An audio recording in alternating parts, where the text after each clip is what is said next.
Selamat malam, salam sejahtera bagi kita semua.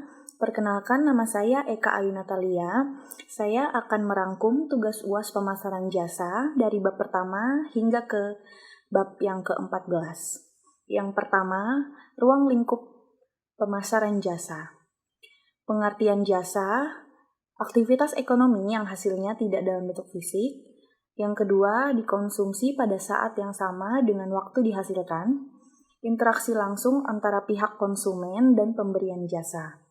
Jasa merupakan proses atau aktivitas. Yang kedua, faktor pendorong pertumbuhan bisnis jasa. Yang pertama, perubahan demografi. Yang kedua, perubahan psikografis. Yang ketiga, perubahan sosial. Yang keempat, perubahan ekonomi. Yang kelima, perubahan politik. Bab 2, pemasaran jasa dan pemasaran relasional. Pemasaran relasional adalah pemasaran yang berkonsentrasi pada hubungan pelanggan jangka panjang yang menekankan pertahanan kepuasan pelanggan. Tujuan relasional adalah yang pertama orientasi jangka panjang, yang kedua komitmen dan pemenuhan janji, yang ketiga mempertahankan pelanggan, yang keempat penyesuaian dan tuntutan pelanggan. Bab yang ketiga, segmentasi dan pasar sasaran jasa. Bab 3, segmentasi dan pasar sasaran jasa. Segmentasi pasar sasaran adalah strategi suatu perusahaan untuk mengenal minat dan kebutuhan konsumen di suatu tempat yang kemudian menciptakan jasa baru yang sesuai dengan minat dan kebutuhan konsumen tersebut. Manfaat segmentasi pasar, yang pertama mendesain jasa lebih responsif, kedua menganalisis pasar, ketiga menemukan peluang, yang keempat menguasai posisi yang superior. Bab yang keempat, strategi penentuan posisi jasa. Penentuan posisi jasa adalah cara penawaran perusahaan dirasakan oleh target pasar sehubungan dengan penawaran pesaing.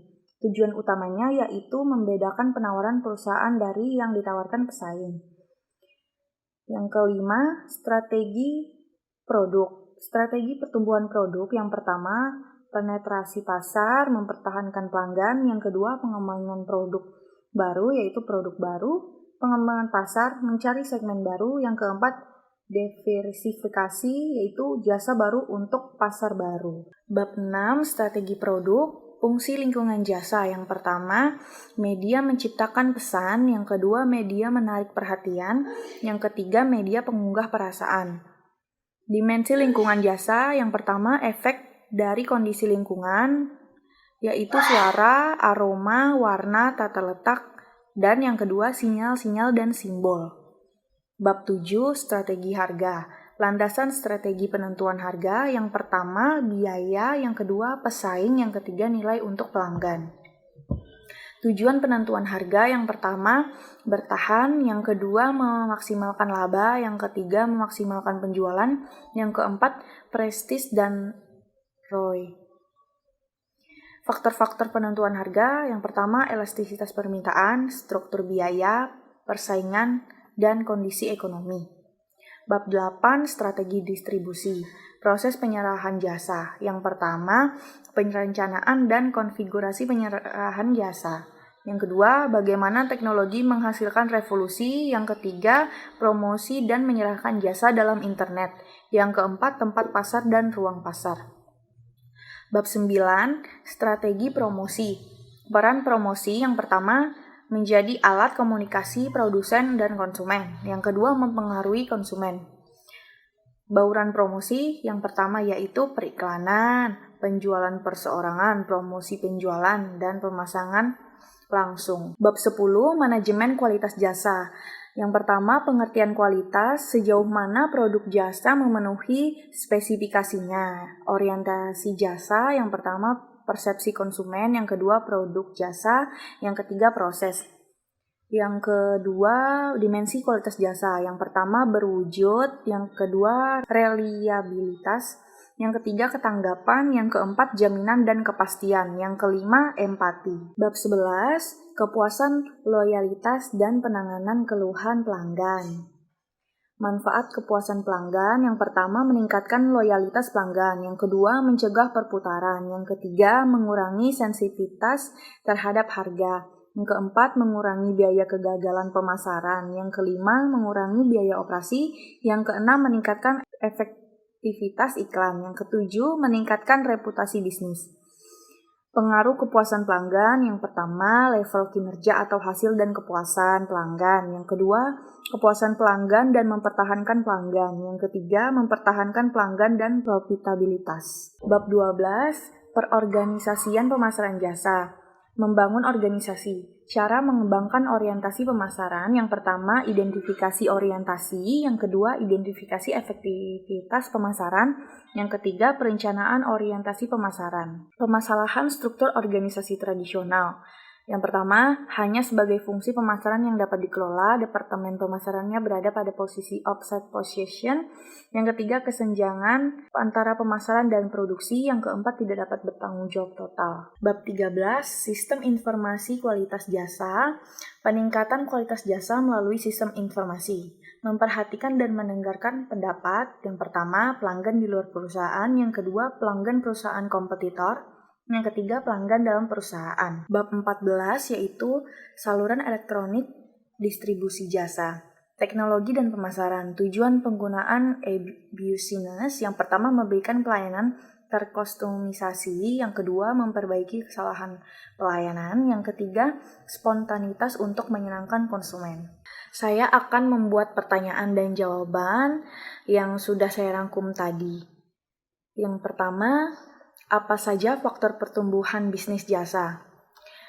Jawabannya, perubahan demografis, psikografis, sosial, perekonomian, politik, dan hukum.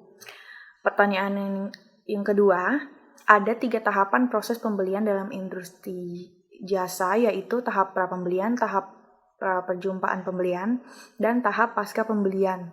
Jelaskan hal apa saja yang dipikirkan dan dilakukan oleh para konsumen jasa tersebut.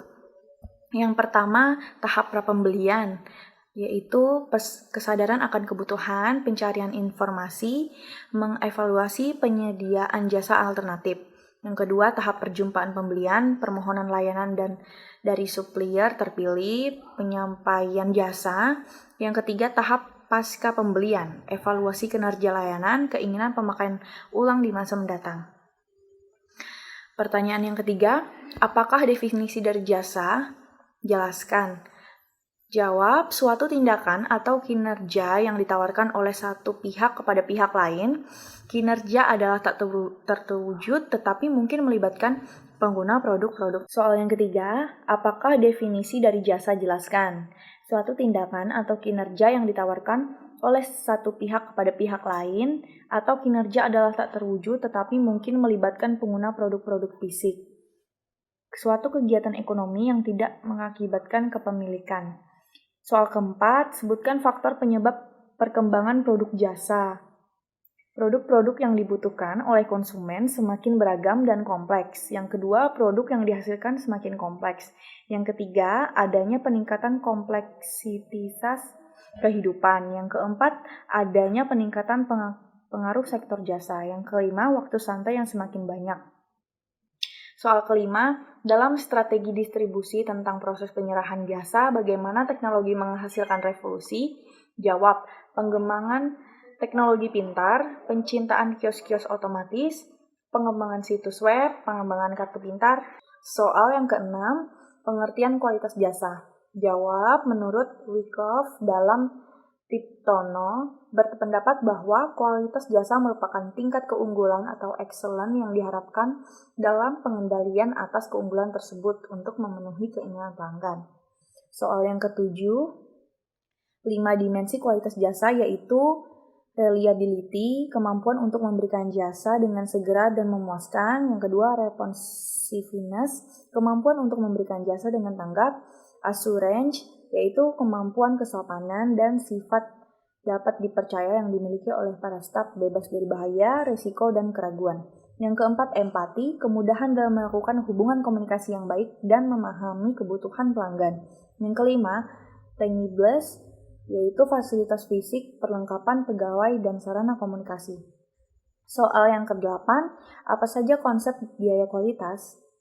Yaitu Prevention cost atau biaya pencegahan, detection atau appraisal cost, biaya deteksi atau penilaian kualitas, zero cost yaitu biaya kegagalan kualitas. Soal ke-9, sebutkan sistem distribusi dalam pemasaran, yaitu distribusi langsung dan distribusi tidak langsung. Soal yang ke-10, apa saja faktor mempengaruhi kualitas?